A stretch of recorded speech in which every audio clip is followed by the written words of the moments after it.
ध्यान देना मेरी मैया। देखो, कई व्यक्तियों का सोच होता है कि भाई हम छुतुक में हैं तो हम राम कथा सुनने नहीं जाएं, दान भी नहीं करता है कई व्यक्ति। देखो, छुतुक हो चाहे अपवित्र रहे, दान करने से ही आप पवित्र हो सकते हैं, समझ गए। और दूसरा है, कुछ माताएं मानो अपवित्र हैं या पुरुष मानो छुतुक में हैं, तो भूल से भी कथा में न आने का सोच न रखना चाहिए। सोच एक ही रखो जो हम कथा सुनने के लिए जाएं, समझ गए।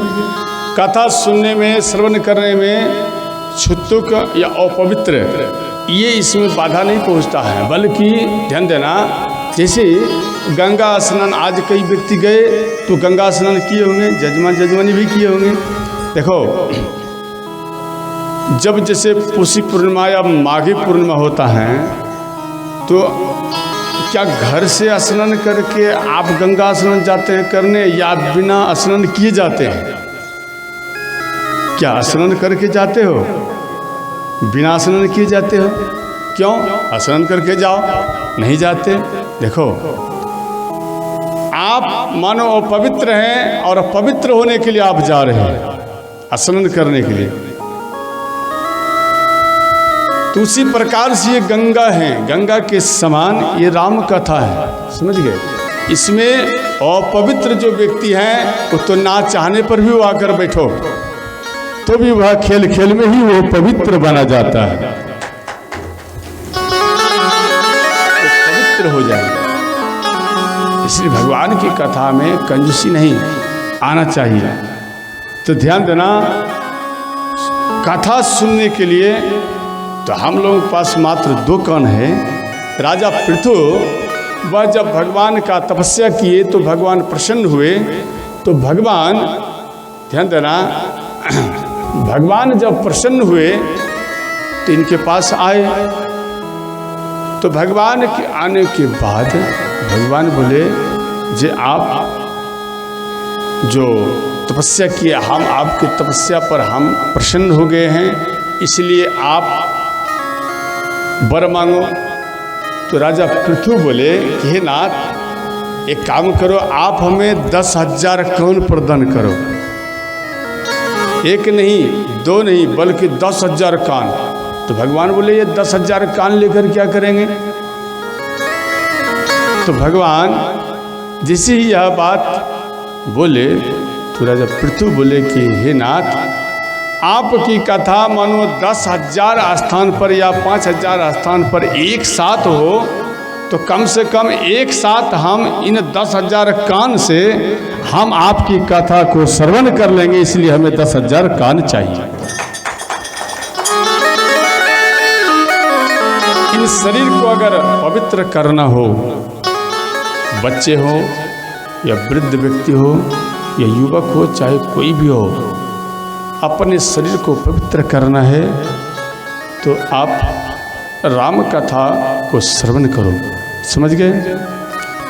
तो ध्यान देना,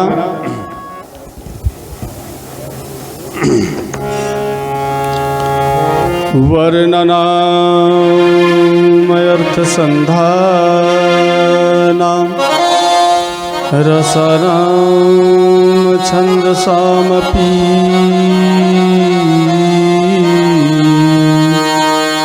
मंगलानां च कर्तारो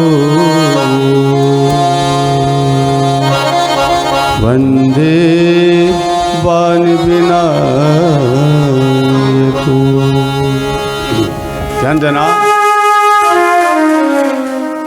वर्णनाम अर्थ संधानम रसानाम छंदसामपि मंगलानाम च कर्तारो वंदे वाणिविनायको।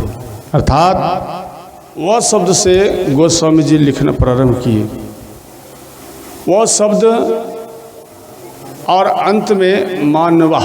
ध्यान देना, तो अंत में भी वह लगाए और प्रथम में भी वह लगाए। वह लगाने का क्या अर्थ है? ध्यान देना, वह शब्द इसलिए लगाए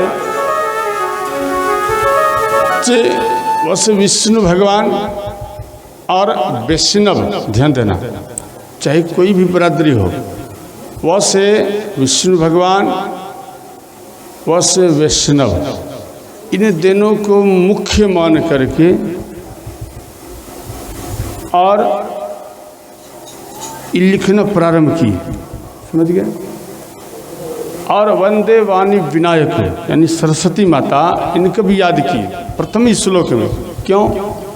क्योंकि जितना अक्षर लगता है लिखने में, इन सभी अक्षरों का एक एक देवता माता सरस्वती के चारों बगल परिक्रमा करते रहते हैं और दिन रात स्तुति करते रहते हैं, समझ गए। इसलिए माता सरस्वती का स्तुति किए। और इनके बाद देखो, इनका सभी अक्षरों का मालिक माता सरस्वती है, समझ गए। और जितना भी रामायण में बाण है, इन सभी बाणों का मुख्य भगवान विश्वकर्मा है। जैसे आपके घर में हो या किसी के घर में हो रुपया है, वह रुपया का मालिक कौन होता है? RBI, यानी बैंक होता है, समझ गए। उसी प्रकार से ये ध्यान देना, उसी प्रकार से माता सरस्वती इन सभी अक्षरों का मालिक है। इनके बाद दिया गया है भवानी शंकरो वंदे श्रद्धा विश्वास रूपिणो। ध्यान देना, भगवान शिव श्रद्धा है का रूप है, श्रद्धा का, और माता पार्वती विश्वास का रूप है, समझ गए। श्रद्धा विश्वास रूपिणम, अर्थात जैसे आपकी माँ या आपके पिता श्रद्धा का रूप है, और माँ आपके घर में जो है वो विश्वास का रूप है, समझ गए।